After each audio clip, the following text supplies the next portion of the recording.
Weskie fans, and welcome to another Carl Hager Green and Gold Gridiron Show. I'm Corey Larange. And I'm Meg Morrison, and wow, what a game last Friday. The Riders strode into town thinking they were going to claim first place in the West, and they tripped up, maybe on their tiny little gopher holes. Either way, it was a great all-around performance, and a huge shout out to JC Sherritt. He had 7 defensive tackles and his first ever CFL interception. It was awesome, and from what I understand, the Eskimos are going to have a little bit of a boost now. That's right, mate, because on Monday the Eskimos signed Corey Boyd, the CFL rushing leader, just on time for our Support the Troops game. We'll talk to you a little bit more about that a little later on in the show. And so with Corey Boyd, first in the CFL in rushing, Hugh Charles, number 5, I'd say the Eskimos have a pretty powerful running game, so I can't wait to see that on Friday. And speaking of guys that can run, in our next segment, here's smoking Joe Burnett.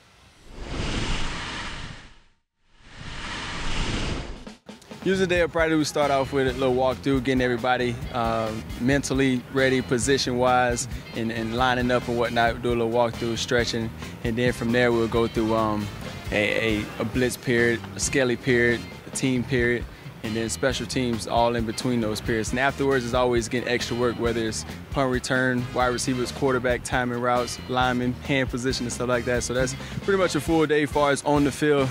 Off the field is another long story where you're doing a lot of work on the board, and you put in a lot of work in the classroom, studying, watching films, breaking down teams, tendencies and stuff like that. I mean, in that process there, I'm reading the kicker from coach give me a field boundary, middle return, whichever one it may be. I'm reading the kickers wherever he, position himself to kick the ball. Once I read the kicker and see where he's lining up the ball at, it's all about setting up blocks from that point. My number one goal is to make the first guy miss.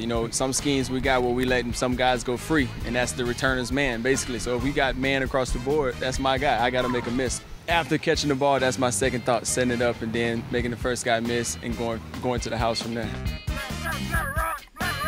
In Skelly, it's a defensive period, whereas wide receiver run routes and defense stopping is 7-on-7. And mainly my focus is playing fundamentally sound, doing everything I can on the pass game, because that's all we're doing right now is passing the ball. So it's basically reading routes, reading the tendencies, reading the wide receivers alignment, where they inside or outside of the hash or whatnot, and getting those things down back for the game time. It's a situational where put the ball down, we run to the ball, line up real quick, the time is limited, it's a couple seconds on the clock, and then you gotta line up real quick on both sides of the ball and be ready to play the next snap, because you never know, it's always a transition where the offense speeds up their cadence, speeds up the offense, and the defense got to line up real quick. So, and we do that from one end of the field all the way down to the last end of the field. So it's pretty tiring, but that drill there is basically focusing in on the run. Once you get all your keys, once you read everything, at that point, next thing you got to do is catch the ball. So, which could be a difficult thing when there's a wide receiver going for the ball and you're just trying to intercept the ball. So I think instincts plays a big role in breaking on and whatnot, and tendencies and knowing what the wide receiver is doing, because the quarterback is not throwing you the ball as a defender. And so instincts got to play a big part in it.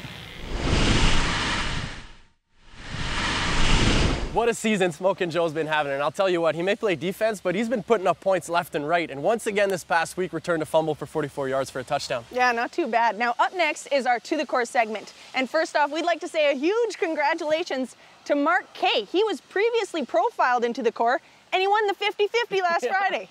He's my new best friend. Good things come to those associated with the Green and Gold Gridiron Show. Ryan Batty is hoping for the same. There you go. First game I saw is in Vancouver. Unfortunately not with the Eskimos. That was BC and the Riders. I remember thinking they were booing the kicker. My dad had to explain to me that was Lou, not boo. And then eventually we moved to Edmonton. And then I've done a little bit of traveling to Grey Cups and seen games in Regina, Moncton, Calgary. And once you get into it, it's impossible to not be excited about it. So Moncton, a couple of years ago when they played the Argonauts. That was the first time I'd really seen anything outside of Edmonton where there was a bigger atmosphere. It was more of a party type atmosphere, the big CFL production. And there's a real family aspect that you don't grasp with the Eskimos. There's a lot of people there that I saw, and then went to Grey Cup a few months later, exact same group of people, right? And they all remember you, and you remember them, they know everybody's name, and it's really amazing. Sort of that family really is the best way to describe it. Everybody gets together, has a good time for a couple of days, and then same thing next year, right? Well, that's one of the things that's great about being an Eskimo fan, is that the Eskimo events at Grey Cup, they're the ones that are most widely attended by the other fan bases. So, you know, you can go to one place and yeah, you can have a good time with Argo fans for 20 minutes. There's Ticap fans. Those ones, they're interesting. They have a good time. So, you know, and it's great. I mean, everybody's got a different perspective on it, but everybody's just having a good time, and they really like the game. And that's the important thing, is they appreciate the CFL game and they love the game. Some of the older guys got some better years there at the start of their season ticket holder days, maybe when you win 5 Grey Cups in a row.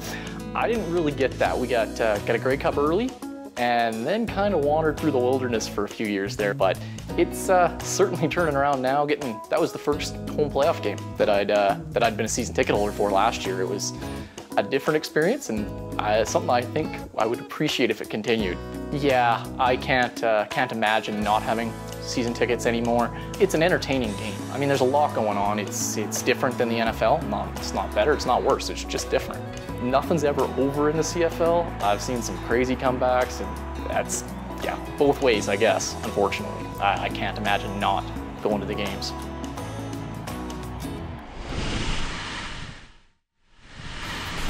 The Carl Hager Green and Gold Gridiron Show will be back after this. Welcome back to the Carl Hager Green and Gold Gridiron Show. Simeon Rottier is not just a local boy, he's also the first Golden Bear to ever be selected first overall in the CFL draft. Yeah, but actually he wasn't quite done his degree yet, so he actually attended the U of A in the off season, but at the beginning of the season decided to come back home and signed with the Eskimos. So we caught up with him a little earlier this year at the U of A.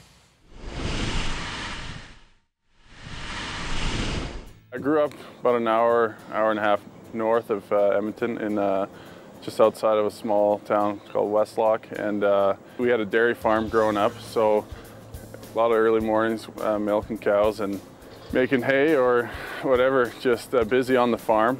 In school I was trying to play every sport I could. I just loved playing sports, and we didn't have football there, but we played a lot of basketball and volleyball, and just did whatever I could academically too, so I could have options for university. Ever since I was a kid, I always wanted to play, and after kind of a frustrating basketball season, I decided that I needed to hit somebody and go put on the pads. So I ended up phoning Tim Princeton, because he's related to my mom, and just to see where I could get in somewhere. And I ended up going playing for the Huskies, or tried out and sat on the bench for a couple years and learned the ropes and put on some weight, and started playing O-line. A lot of my friends were going to Manitoba to play, so I had to decide kind of between, you know, all my buddies from the Huskies, or a great coach I knew in Tim. And at the end of the day, it was pretty clear to come to the U of A. And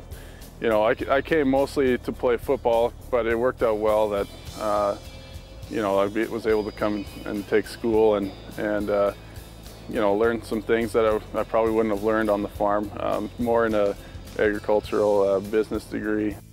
It's been quite the experience. You know, it's a neat story. Just you know, 10 years ago when I started, I didn't know I'd be at this point to begin with, and just the fact that he's been there kind of at each step. I've had a lot of support, you know, with family and friends and everything too, but it's just been neat that he's been able to kind of be there at each step, and I just learned well from him. He's a great teacher and a great coach.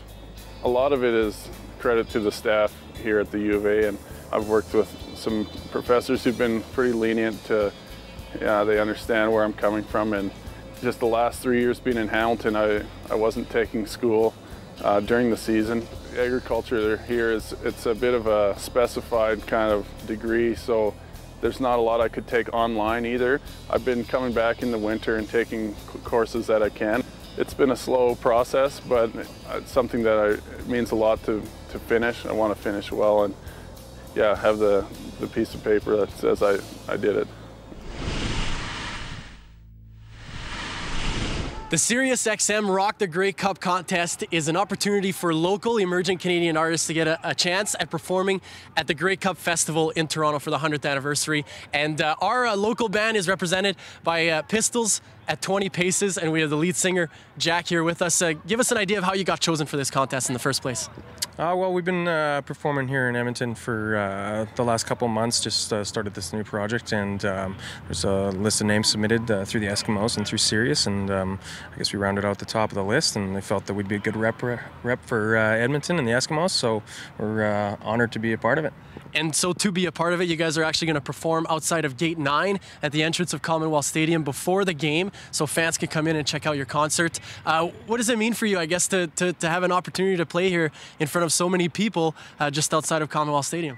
Well, it's huge. It's definitely huge. I've been a big fan of the Eskimos for years and years. I played football in the minor leagues for a while, and you know, to be able to be put on a national level with the Eskimos and the CFL it's awesome. I mean, any indie band looking for some exposure is definitely a good opportunity. Well, we wish you all the best, and hope you'll enjoy your time there. Cheers. Thank you. And our second half of our interview, I guess, is to talk about what's going on inside of the stadium. So Jenny with the Edmonton Eskimos, you're going to give us an idea of what the whole Support the Troops, I guess, promotion is for this Friday's game. Yeah, this Friday is our annual Military Appreciation Night. So we like to support our troops and show our appreciation for our military and all the service they provide us. So everything we do in game is shows a little love to the military, from our anthem. Excuse me, we've got the Royal Canadian Artillery and the Loyal Edmonton Regiment both performing instrumentally the anthem. And then at halftime, we've got something a little different. Usually the military does a show for us, but we're very fortunate to have the RCMP Pipe and Drums Band. So they'll be performing so that the members of the military who come from the Army, Air Force, Navy can all get back and enjoy and relax and have a little fun. So we've also been fortunate enough with the Air Force. They're providing us 2 CF-18s to do a flyover pregame, so everybody can come early and be in your seats and watch that. Yeah. Absolutely, a lot of action going on with Jack's band, and then the jets will fly over and we'll get the bands going and everything like that. And there's going to be a lot of troops in the stands as well, right? Yeah, absolutely. We, as the Edmonton Eskimos, provide over just about 1,000 tickets to all divisions of the military, and we coordinate that through Ottawa, through the Department of National Defence, to make sure everybody gets a ticket. And then the game is presented by Capital Power. So Capital Power, being a great partner, wants to support Valor Place, which is for military veterans. And so they'll be selling T-shirts, the ones what we're wearing, rocking right now, at all the major gates. So outside all corners of the stadium, they're a minimum $5 donation, but we'd love everyone to bring out more and sell out so that we can really show some love to Valor Place. Perfect. Proceeds for a great cause, and what a great event. So thank you so much, Jenny. Thank you. And thank you to Jack as well. And we'll see you there at Commonwealth Stadium for all of that. And we'll see you just after this. Welcome back to the Carl Hager Green and Gold Gridiron Show. Now, up next is our newest segment, and this week it actually finally has a name. We're calling it In the Coffin Corner with Burke Dales. And in his second segment, Burke talks to the guy who's probably the most important to him on the team, long snapper Ryan King. Okay, you are back in the Coffin Corner with Burke Dales, and we are with quite possibly the biggest beauty on the football team and maybe the league, rookie long snapper Ryan King. Now, I like to have a little fun. A lot of people out there don't really know about football too much. So if I was going to relate our positions in the business world, I would be the marketing director because I'm able to change the market. I'd be the front end guy. Ryan would be the IT manager, okay? His position is very important, but often unnoticed. So he likes to fly below the radar screen most of the time. So I got a few questions for Ryan King. Kinger, first question. You're a rookie snapper. You have a lot of pressure on you, a lot of game day pressure. How's it been so far to date, week 6? How you feeling mentally? How you feeling physically? And what's your rookie season like so far? It's been great playing for Edmonton in my hometown. Playing for the Eskimos. Grew up watching them. It's been a lot of fun so far, and being able to work with guys like this, Burke Dales, the legendary kicker. Yeah, so it's been a lot of fun. Okay, now we're gonna have a little bit of fun. We got through the serious part. Now we're gonna have some fun with it. I like to go and ask a few questions off the football field, unfootball related. So we're gonna start with, okay, if you're on a deserted island, you can pick a food and a beverage for the rest of your life until you're dead. Which food and which beverage would you choose? Food and beverage. I'm gonna go with lemon meringue pie as my food. Quality. And drink, we'll go spicy Caesars. Top shelf right there. Okay, if you were going to go into a bar or a pub, and I know you don't go into bars and pubs very often, but if you were to go into a bar or a pub, which beverage would be your selection to order? One drink. I'm going to go with vodka soda, a couple limes, try to keep it lean. Top shelf. Okay, dead or alive, you can sit down with one influential male or female, dead or alive, who would it be and why? I'm going to go with Junior Seau, legendary linebacker. Grew up watching him playing. Tragic death. Would love to buy the guy a beer. Okay, and lastly, and definitely not least, this is a little segment we like to call Knock 'em Out or Buy 'em a Drink. And I always throw somebody controversial at my guy here. So today we're going to speak of Jose Canseco. Do you knock him out, or do you actually, let's scratch that. Let's go with somebody a little more controversial. Let's go with David Hasselhoff. Do you knock him out, or do you buy him a drink? David Hasselhoff and that crazy hairdo he has. I'm going to have to say I'd stroke him out. I'm not looking to hang out with David Hasselhoff. That's a great answer from the rookie long snapper, Ryan King. It's always great when a guy gets to play for his hometown team. Absolutely, and the guest in our next segment wasn't a hometown boy when he arrived, but he very well could have been the way the city embraced him as one of their favorites. Easily the best kick returner to ever play the game. His name is Henry Williams, but we all affectionately know him as Gizmo!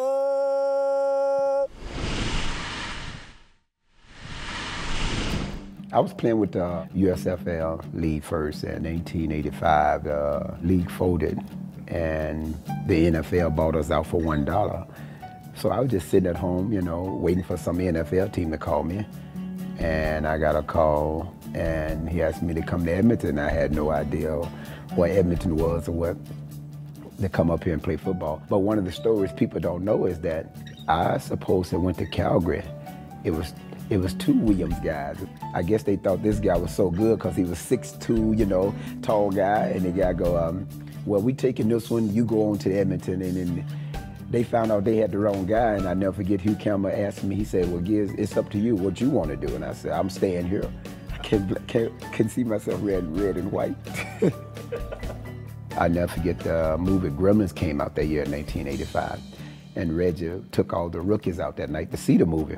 The next day we came in the locker room, he said, the smallest guy gonna be named Gizmo. He made everybody stood up in front of the team, and he said, your name is Gizmo. And if you just saw Reggie, when I saw him at the time, 6'3", like 350-pound all muscle, I'd have been his girlfriend if he'd asked me. My first one I ever did in a game was, we was playing at Northwest Mississippi Junior College. My first game was a kickoff. And I fumbled the ball. I was so nervous.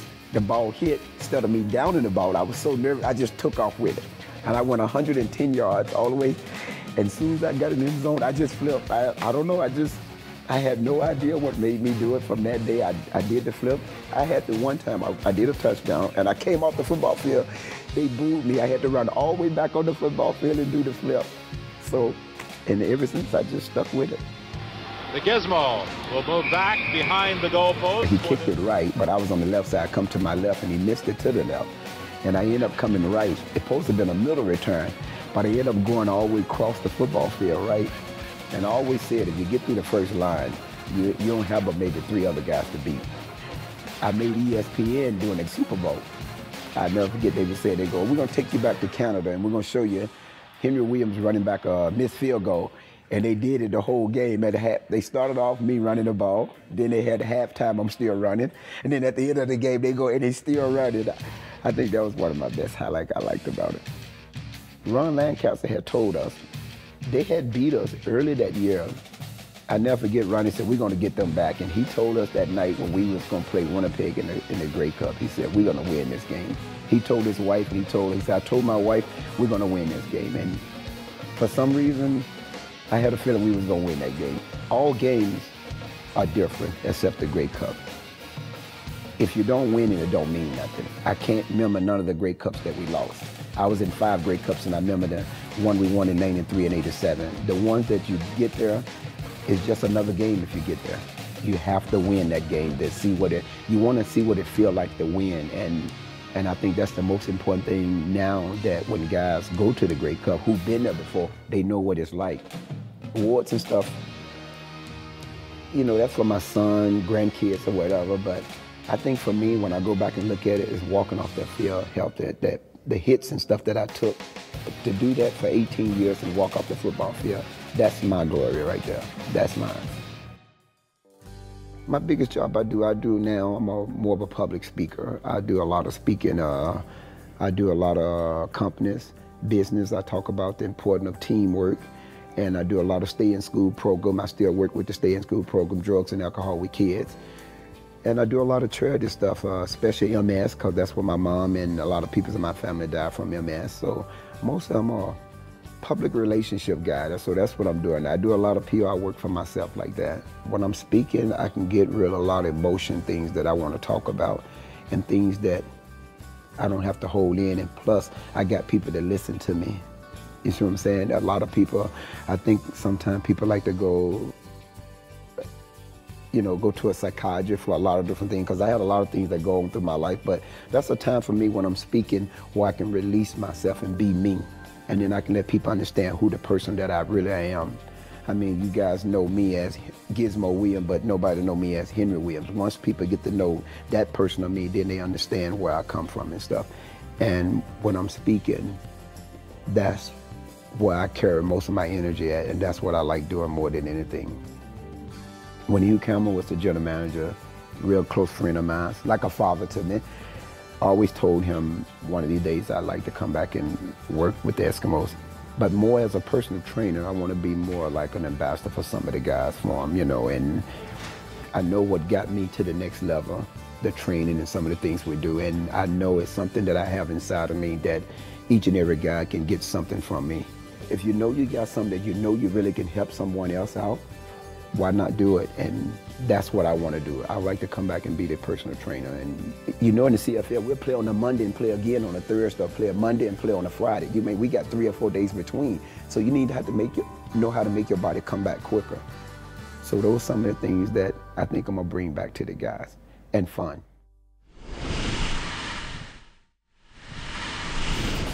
The Carl Hager Green and Gold Gridiron Show will be back after this.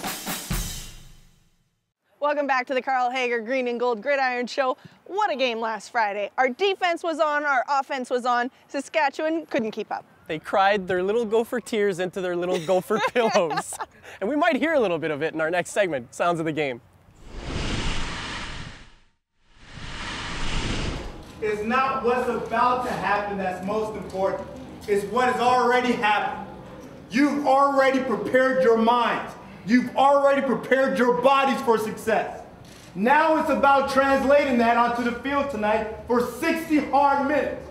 You've already done the work. You've already done the work. It's about translating it tonight. If you believe in greatness, sharpen your focus tonight. Make certain attention to detail is paramount. Make certain that you understand that one is too small a number to be great. If you believe that we're about to continue this pursuit of greatness, join us.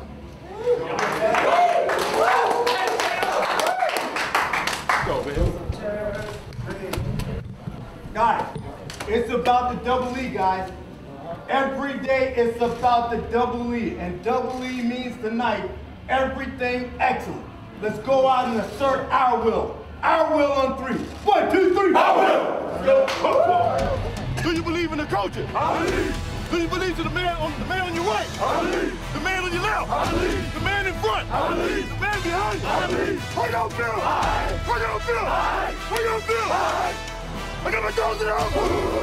I got my dogs in the house. I got my dogs in the house.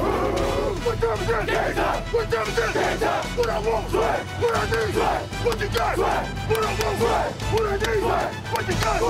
How you gon' give it to me? All night long, sweat. How you gon' give it to me? All night long, sweat. How you gon' give it to me? All night long, sweat. How you gon' give it to me? All night long, sweat. How you gon' give it to me? All night long, sweat. Let's get it, baby.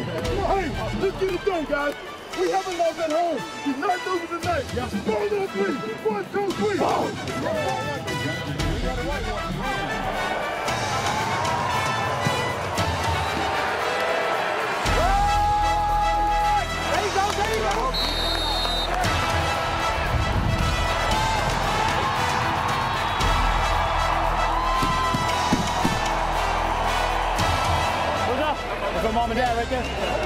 All of Louisiana, we're here.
Count down.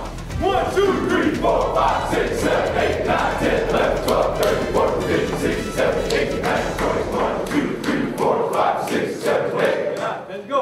Down. For the Eskimos. Hip, hip. Hooray! Hip, hip. Hooray! Hip, hooray!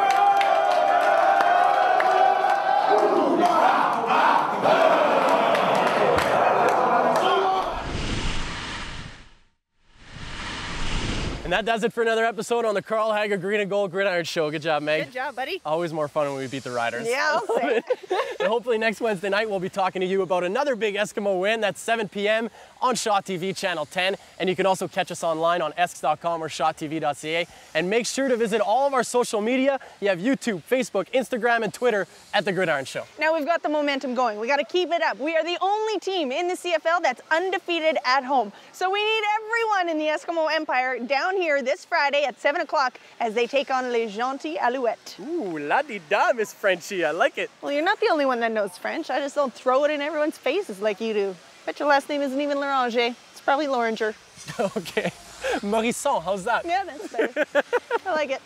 And make sure that when you do come down to the stadium, you pick up one of your Support Your Troop t-shirts. It's a minimum donation of $5, and Capital Power will match any donations for a great cause, all in support of the Valor House. And if you cannot make it down to the stadium, as always, catch all the action on the Voice of the Eskimos 6:30 CHED, or check your Shaw HD listings. That's it. We'll see you next week. The Carl Hager Green and Gold Gridiron Show is brought to you by Carl Hager Lemon Brace. Custom designed braces and foot orthotics manufactured in Edmonton.